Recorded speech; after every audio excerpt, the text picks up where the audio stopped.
Welcome to a watercolor painting video. First of all, here is the main color I will be using, which is Imperial Violet. And for each of my painting videos for this series, I will be using a main color that will cover the entire figure, and then I'll be blending in a secondary color to complement and some sparkly paints too. Anywho, the first step of my process after picking out my color is I wet the paper with clean water with no paint on it.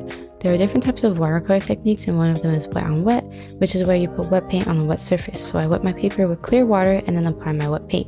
And the purpose of using this technique is to get a flat, even, smooth wash. I wanted to get a smooth wash of the purple as the base, so I laid the color down and I used my brush to move around and control the amount of water on paper, because too little water will have gaps or like areas that lack paint, while too much, the water pools in one spot and then it ends up drying at a different time than the surrounding area, and it leaves a line at the border, which makes it look less smooth. And there are times where you can use the different drying times to create a cool effect, but for this painting here, I just want a smooth wash of color. The waters that I use look vibrant, but with almost any watercolor paints you use, it dries duller, but you can layer as much as you want to make the colors look more vibrant and rich. So I added a richer second layer, and then I lifted some of the paint off the face to lighten that without compromising the smooth wash that I just had worked hard to achieve.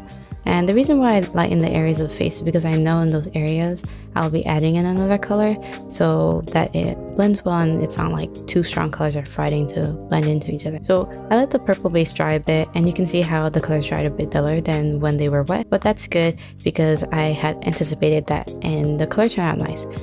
And then I went in with the red and started blending in some warmth into the face, into the neck, and I colored in the lips. So that's the beginning stage, and more of my process will be out tomorrow.